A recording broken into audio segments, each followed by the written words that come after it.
Hey YouTube! Hi my friends! Hi my beautiful people! Today's video is obviously in a different area. I'm outside recording because it's so nice and summer's almost over. I know people don't want to admit that fall is just about here, but you guys, fall is just about here. So I'm recording outside while we have nice weather. It's really pretty out here if you can hear the waves hitting. I live on a lake and the waves are right here hitting, so that's what you can hear. But today's video is my 4-month update. I have lost 85 pounds. We're gonna go over my stats here.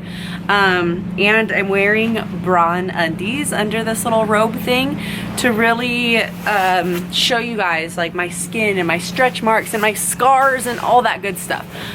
So that's exciting. I mean, for you, maybe. It's a insecurity of mine, that's for sure. Not really an insecure, it's just outside of my comfort zone. I'm really proud of the progress I've made, but showing my skin to thousands of people online in underwear and a bra, sports bra, it's a little outside my comfort zone, but so many people have been asking, so many people are wondering, so many people, it's not a, excuse the airplane. It's not like a malicious question. It's people asking for their own, you know, they want to know the answers for themselves and whatnot. So I totally respect that, and I'm glad I can be someone that helps you and, you know, gives you something to strive for if that's what, if you're going on this journey as well. But so yeah, that's why I'm doing this video. Again, let's go over my stats so then we can get started with the pros and the cons of vertical sleeve gastrectomy surgery so far, and then I have a few that I want to talk about, and then we'll get into my skin, all my body. So my stats, I had surgery April 24th 2018. I started, my starting weight was 290 pounds.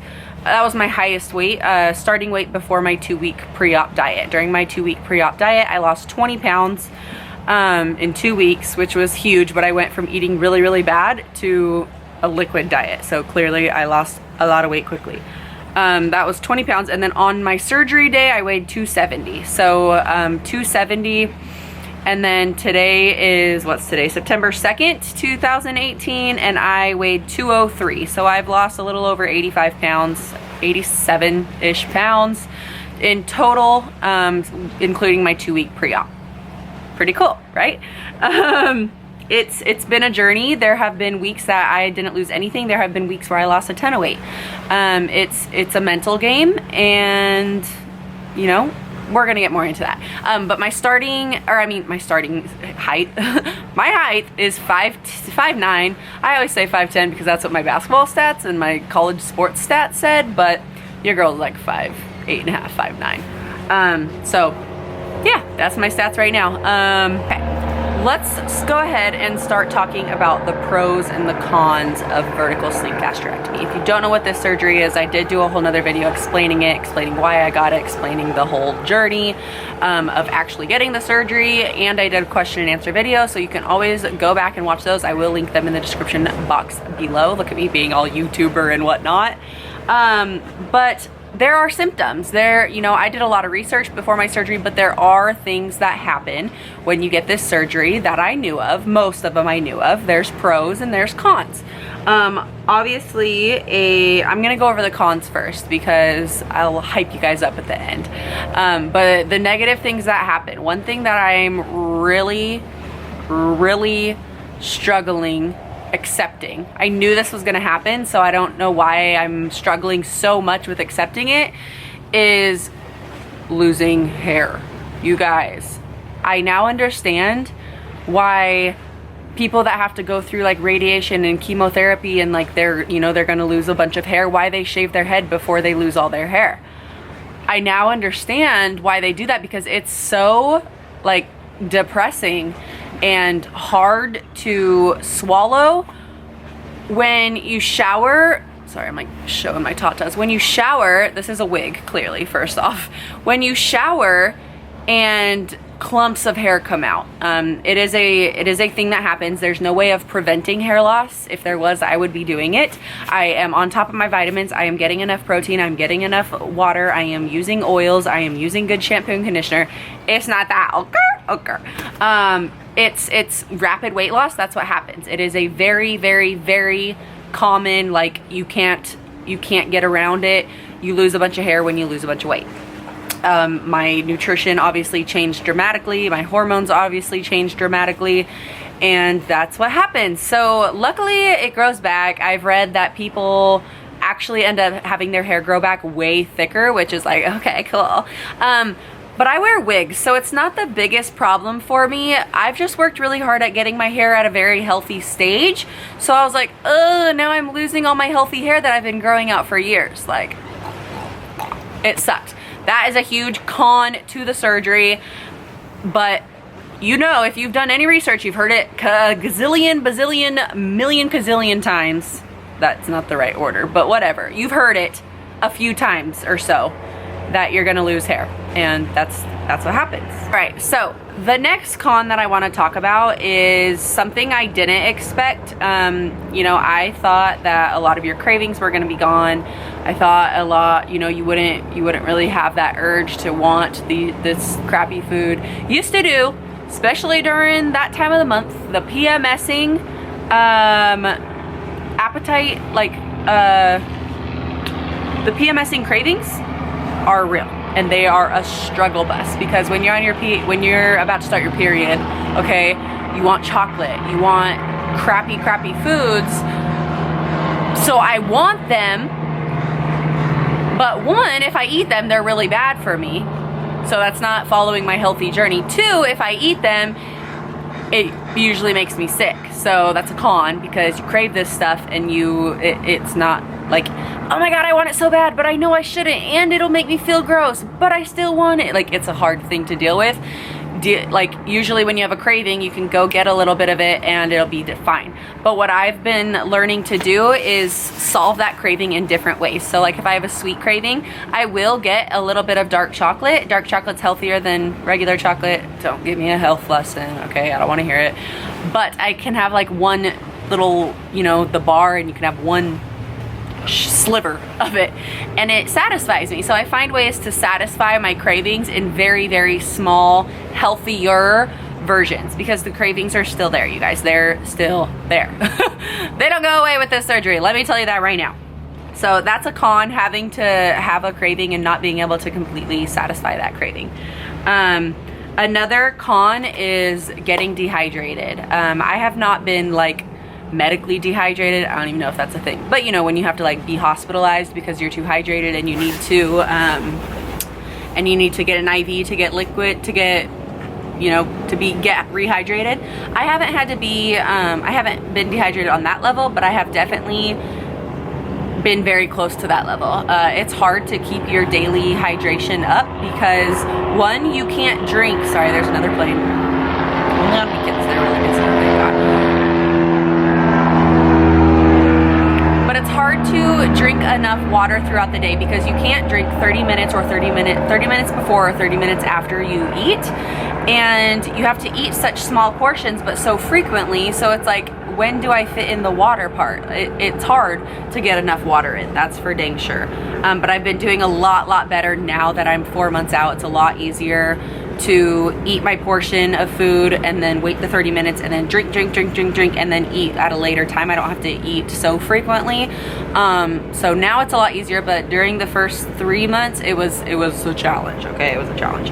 Another con that I want to mention is dysmorphia. It's a big mental game, you guys. You get mental effed, like it's a mental game, big time, times a million, okay?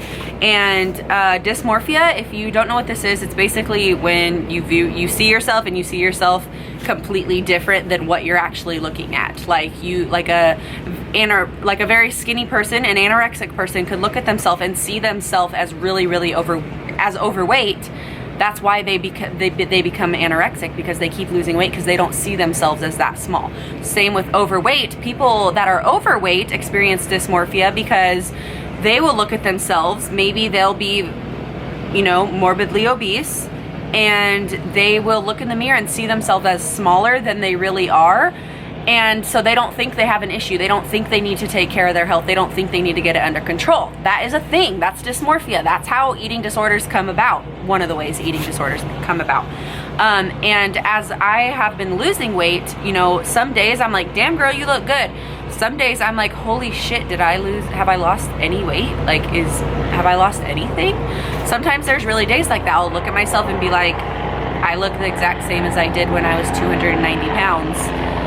85 pounds later.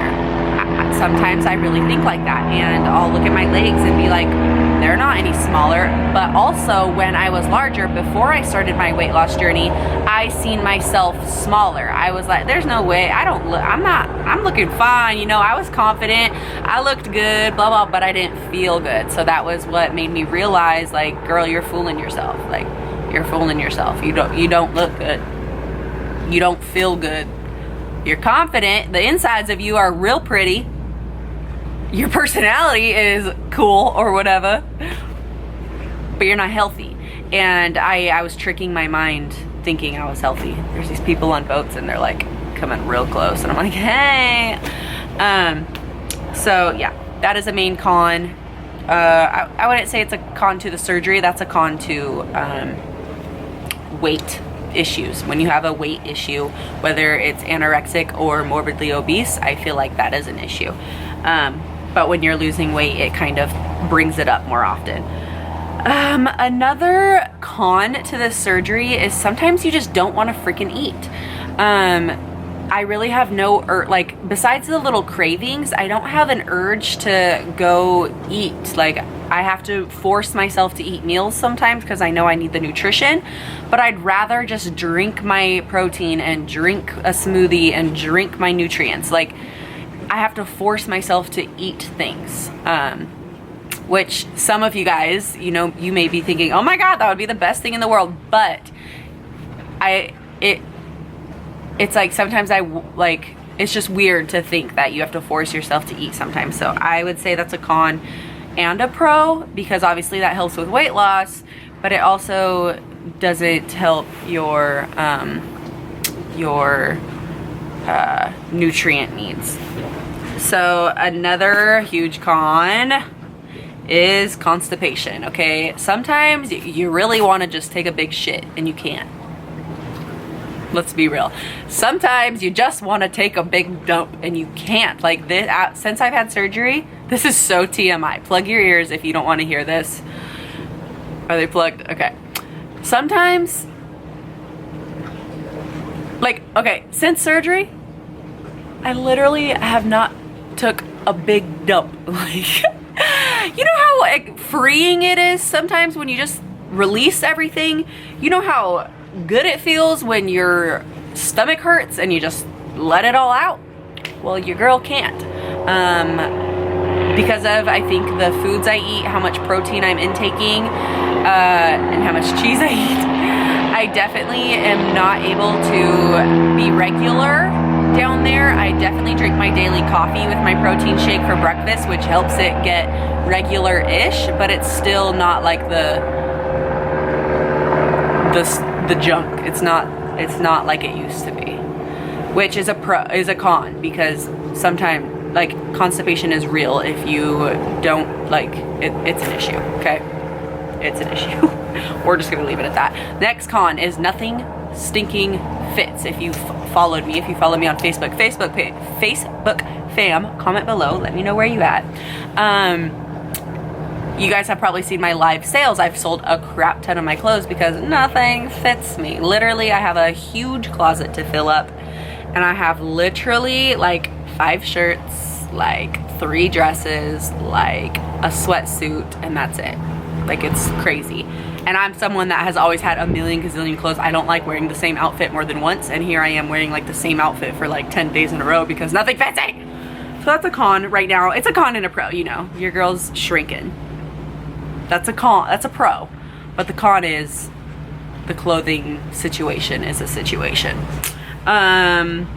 Another con is you obsess over the scale. And I told myself a million times, I'm not gonna obsess over the scale. I'm not gonna obsess over the numbers. I'm not gonna obsess over how much weight I'm losing. It's all about how I feel.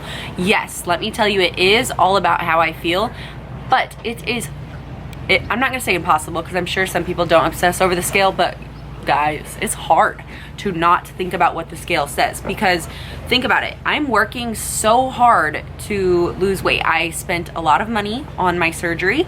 I don't get to eat, you know, much. Like, I don't eat how I used to, that's for damn sure. So I'm limiting what I'm eating. It's not easy. It's hard work. I'm working out. I'm doing all these things. And when you don't see the scale move, you obsess over it. You're like, oh my gosh, did I do all this for nothing? Oh my gosh, am I, you know, am I done losing weight? Oh my God. Like, there's all these things that go through your head because you're working so hard and you did so many steps for this weight loss journey that it's like inevitable to obsess over the scale. And I just hate that I told myself I wouldn't, and I do, but whatever. Okay, so those are a lot of the cons I wanted to cover. Now I want to obviously cover some of the major pros. Hi, weight loss. I weigh 203 pounds. I haven't been 203 pounds since college basketball days. A huge pro. I can work out without my body physically aching. Your girl sore all day, every day. But my body is not aching. There's a difference between a sore and an ache. And I used to ache really bad because I just weighed so much that it was hurting my bones. It was physically hurting me to work out. Your girl can run on a treadmill and not hate it. I think I hated it so much because it hurt. Now it doesn't, so now I don't hate it. So your girl's running a little bit more, just a little bit. Still not my favorite, but I don't completely hate it. What's another pro? Obviously the clothes. My style is changing. It's really cool.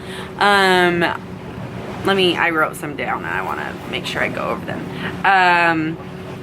Another huge pro is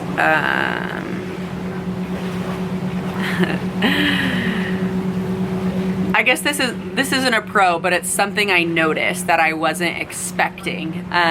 Different people hit on me, like different types of people, like people that wouldn't have ever been attracted to me at 290 now like throw their attention on me. Now that your girl's got a ring on her finger. I don't know if I've mentioned that on YouTube, but your girl's engaged, okay? But where is that boat? They are so close. Sorry. Different people hit on me. It's so weird. Like, this sounds funny, but like, I've never had like white guys hit on me before. That sounds so funny to say out loud to YouTube. Don't hate me, but they do now, and I'm like, what are you doing talking to me? Like, why are you attracted to me right now? Like, this has never happened. I don't what? Granted, obviously not looking, not interested, but it still happens. And I even had this conversation with my fiance. I'm so corny. Get used to it, guys. But I was like, does it bother you that like more people look at me now and like approach me and stuff? Because it happens. And he's like, hell no. He's like, they ain't looking, I wanna. They ain't looking, I want that girl. So that's the story. Sticking to it. So now I want to just talk about some stuff that's on my mind. Plastic surgery. That is a huge thing that's on my mind now, and I've been doing a lot of research. Obviously, I'm only 4 months out, so it will not be anytime soon that I will be getting these surgeries. I believe you have to wait quite a bit. But I'm pretty much almost at my goal weight. I think 180 will be my goal weight, and that's only 23 pounds from now. So it's something to start looking into. I definitely want to consult with multiple doctors before it's ever an option, and I'm about to stand up and show you guys my body and everything that I got going on. And that we'll talk about what I want and why I want it. I don't really know exactly what I'm gonna get. Obviously, I find that out in my consultation. I'm gonna show my doctor my body and be like, yo, what do I need? And he's gonna be like, yo, you need blah, blah, blah, blah, blah. And then I'll go to the next consultation and just kind of get a see and a hearsay, hereby, I don't know. We're gonna figure it out. Another huge pro I want to talk about, guys. I didn't expect this to happen. I have been over 230, 250 pounds for the last 2-3 years since college basketball, since I hurt my knee. I just blew up all the way up to 290, actually maybe higher, but that was my highest recorded weight. So I've, you know, been bigger. The smaller I'm, and like, this is awkward. This is kind of awkward, but I'm gonna talk about it. Sex, y'all. We're gonna talk about it because this is my channel and I do what I want. Sex is different. Being plus size, you obviously have more like cushion, and a lot of people are like, oh, more cushion for the pushing. It's more cushion that you got to push through. Let's be real. And you know, I'm not complaining about my sex life previous to weight loss surgery, but it's a whole new world.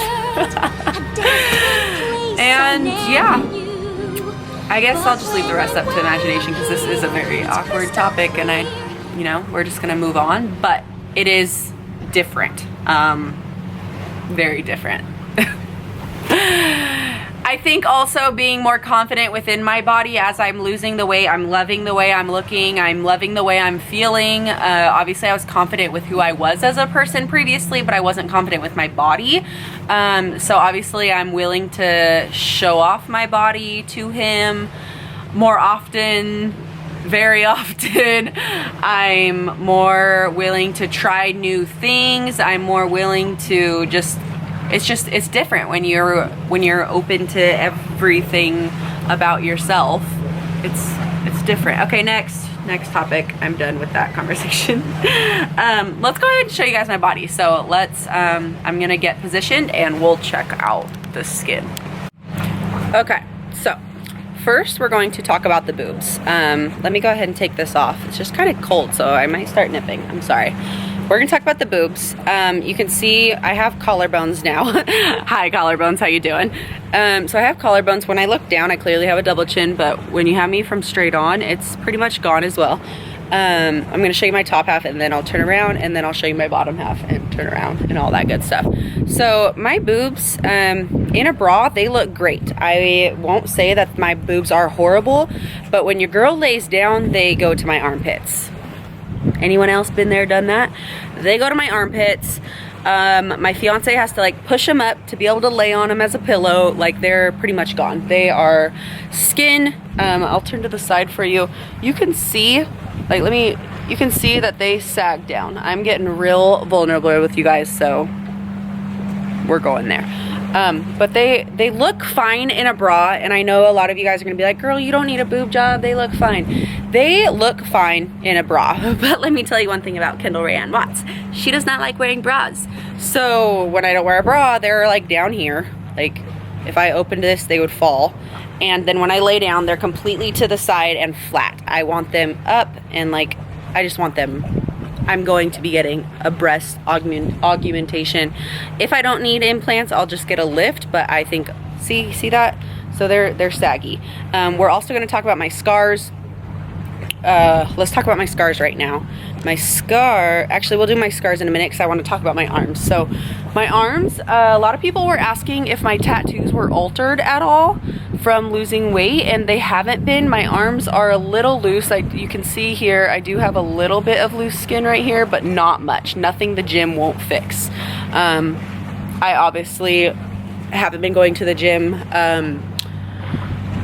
I haven't been going hard at the gym because I can't physically intake enough calories, so I can't burn a ton of calories, but I have been working on toning up.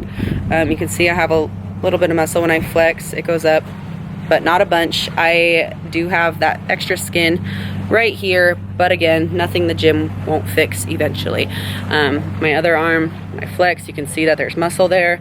But right here in the armpit, did I shave? Kinda, not really, haven't in a few days. But right here you can see it's a little jiggly, and that, again, will be fine from the gym. But none of my tattoos have been altered at all. I'm gonna turn around and show you guys my back. I'll scoot back just a little bit. I'll pull my bra up so you can see that I have this right here, but that's not loose skin, that's fat. So I don't have any like loose skin on my back. You guys can see, right? No loose skin, that's just extra fat that I need to target and get rid of. Tattoos not altered back there. And then, can you guys see everything right here? It's just that's fat. You guys see that? That's fat. So now I'm gonna tilt you guys down and we're going to look at the lower area. So yeah, that's what we're doing. This is a little uncomfortable for me, but I know it's going to help a lot of you guys in what you can expect if you have similar stats to me, so we'll do it. I have pretty bad razor burn. If anyone has some suggestions for razor burn, let me know because this is not fun. Okay, so let me back up a little bit and then we'll go over my scars first. Okay, so I'm gonna show you guys my scars. This is one scar right here in the middle. It is completely flat. There is no texture to it, but it is a little colored still. I still see my boobs, they're so flappy. There is still color, but there's absolutely no texture. Healed really nicely. My next scar is right here. Sorry, it's kind of weird. Can I zoom in? How do I zoom in? Oh, there we go. So my next scar is right here. That one has a little texture still. It's not completely healed, and you can see the color on it. And then, so that's the one right here. The second scar. The third scar, this one has a little texture too, like a scar texture, but it should heal completely, and it's still a little pigmented, but that's okay. And then here's, so that's 1, 2, 3, 4. That one is a little textured still, and then 5. This one actually got a little infected, and so it is a little open because I had to like squeeze out like infection stuff, but now it's real good. These are underwear, so don't judge. But as you can see, I do have a nice curve right here. That's nice. I wasn't, you know, I didn't know if I was gonna get a natural curve, but I am shaped like that. And then you can see, let me turn to the side. Here's me from the side. Here's me from the back. You can see my butt is jiggly. Like, it's basically loose skin. There's not much fat in there. And that is where I have seen the most loose skin. If you guys can see, let me see if I can zoom in on my butt. This is so awkward, but you can see that roll, like the line right there. And that means that it is like deflated. It looks like I had a long ass day. Pun intended. But I'm smoothing down quite nicely, very proportionately. You guys can see my legs. This is another area that I have quite a bit of loose, not a bunch of loose skin. I can tighten a lot of this. Like I said, I haven't been working out super hard because of my calorie intake, but now I'm able to get quite a bit of calories in, so I'll be working out more. But right here, right on this inner thigh right here is where I'm seeing the most loose skin. Because my legs were pretty large. I've always had larger legs, so I don't have any stretch marks on my butt or my legs. Okay, I have like a couple right here by my area, but they're like the smallest things ever. On my stomach, I wonder if you guys can see on camera, I don't really have loose skin. It's pretty firm, which I'm lucky because a lot of people with the weight loss surgery get a loose stomach, which is not bad. It's just I didn't get it. I mean, it's not flat by no means yet, but I don't have like a bunch of loose skin. That's just like my skin. It's not like saggy. I guess like if you lean over, if you can squeeze it, that is considered loose skin. I don't know. When I lean over, nothing like falls down. So I don't have much loose skin on my stomach, but I do have some stretch marks. If you can see them, they're really, really light though. They're not bad. And then again, I have, I'm gonna pull this up a little bit so you can see. These right here. Those right there on my main like fat pockets that I still have a lot of. So what I was saying with plastic surgery is the only way to get my butt how I want it will be a BBL. I will not, let me show you my face. I will not be getting like a big, massive, juicy, fat booty, okay? I mean, maybe, no. But I want the butt I had, but not like, I'm gonna be working out a lot. And of course I'm going to try to get, you know, my desired look from working out first, but I'm so not against plastic surgery, cosmetic surgery, a fat transfer, which is where they like lipo fat out of you, which obviously me, it would get taken out from like right here, my lower part where it's really hard to lose fat, and then those lovely things back there, and put into my butt. Can't even see my face. Why not? So if I do get that, that's what I'll be getting. And it won't be to make my butt really any bigger. It'll just be to fill it up, because I can't believe I'm showing you guys this on YouTube. But my butt, like I said, it has that flap. So it's just like, it just hangs. Like I had a long ass day. And I'll just want to like a balloon, just blow it up and it'll go boop. Lifted, blown up, good to go. Let me kind of walk to you so you can see my legs, the amount of jiggle that I have. Again, working out will tighten them up. I don't think I have loose skin to wear like surgery to remove loose skin. Sorry guys, my phone overheated again, but this is the very end. I just want to walk towards you and walk away so you can see the movement my legs make when I walk. And again, those will tighten up as I work out at the gym more often. So when I walk, you can see I have a little jiggle. I got a little jiggle. It's okay though. It's okay though. It's okay to have a little bit of jiggle. We are a work in progress, right, my friends? We are a work in progress, and I'm so excited to keep up this progress. I'm sure you guys have been wondering like what my view looks like, because I just keep looking out and seeing the boats and everything, but all the boats left. But here, I just wanted to show you guys the nice little peaceful day I'm having here at my house. Thank you guys so much for watching. If you learned something or found this video educational, or you just love me because I love you back, give this video a big thumbs up. I'm gonna do the whole YouTube thing. Make sure you subscribe and click that little bell to turn on live notifications. I am going to be doing a bunch more videos. I have some stuff to give away here soon, so make sure you subscribe and turn on live notifications so you can win something, okay? Make sure you comment down below with any questions that you have or any comments, or if you just want to love on me, I'll love on you back. And that's that. I hope you guys enjoyed this video, and I will talk to you soon. Remember to love yourself, love someone else, spread some positivity in the world, because we need way, way, way more of it. Be the best you can be. Hashtag love ever hurt never, and I will talk to you guys later. Bye.